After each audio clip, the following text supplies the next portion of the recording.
Hello friends, आपका ज्योति model में स्वागत है। चैप्टर 3 का क्वेश्चन नंबर 5 हिंदी साहित्य की बुक का है ये। भक्ति काव्य की दार्शनिक पृष्ठभूमि की चर्चा कीजिए। भक्ति काव्य की जो पृष्ठभूमि है उस पर चर्चा करनी है, ठीक है। मध्यकालीन भारत की आर्थिक, राजनीतिक, सामाजिक, संस्कृति और धार्मिक परिस्थितियों ने भक्ति आंदोलन की पृष्ठभूमि बनाई। दक्षिण से आई भक्ति उत्तर में व्यापक रूप से फैल सकी। इसका एक कारण उसकी दृढ़ दार्शनिक आधार था। भक्ति काव्य दर्शन के तत्व और साधना पद्धति का सीधा अनुवाद नहीं है, उसकी व्यवहारिक स्वीकृति है। निर्गुण और सगुण भक्ति काव्य अपने दार्शनिक आधारों पर स्पष्ट संकेत करते हैं। सगुण भक्ति की दोनों प्रमुख शाखाएं दृढ़ दार्शनिक सिद्धांत से परिपूर्ण है। इसके दार्शनिक आधार के स्रोत के रूप में अलवारो के साहित्य की पहचान की जा सकती है। इन्होंने अपने जीवन और साहित्य द्वारा बताया गया कि भक्ति का मार्ग सबके लिए सुलभ है। इसमें ब्राह्मण और शूद्र, पुरुष और स्त्री, बालक और वृद्ध सबको एक समान अधिकार है। ये मानते थे कि ईश्वर के तीनों रूपों में विष्णु श्रेष्ठ और परम सत्य है। उनकी एकांतिक भक्ति मोक्ष दिलाने वाली है।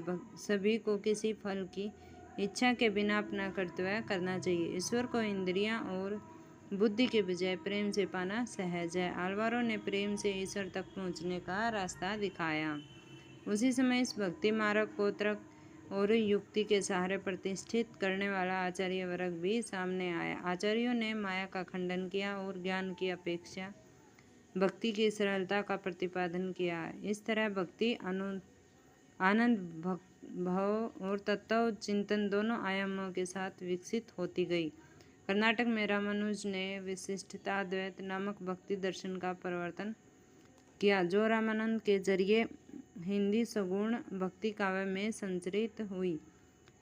रामानंद ने रामानुज के विशिष्टाद्वैत को थोड़े परिवर्तन के साथ अपनाकर राम भक्ति को आधार दिया, तो वल्लभाचार्य के शुद्धतावाद ने कृष्ण के पुष्टि मार्ग भक्ति का प्रवर्तन किया। इसके अतिरिक्त सगुण भक्ति के प्रमुख दार्शनिक संप्रदायों के ब्रह्म संप्रदाय, माध्वाचार्य, सनकादि संप्रदाय, रुद्र संप्रदाय, राधा वल्लभाचार्य संप्रदाय, हरिवंश शामिल हैं। कृष्ण भक्ति काव्य के अन्य दर्शन सैद्धांतिक रूप से कुछ भिन्नता के बावजूद व्यवहारिक रूप में शुद्धता के समान ही थे। आचार्य शुक्ल लिखते हैं कि सब संप्रदाय में कृष्ण भक्त शाश्वत भागवत में वर्णित कृष्ण की ब्रज लीला को ही लेकर चले, क्योंकि उन्होंने अपनी प्रेम लक्षणा भक्ति के लिए कृष्ण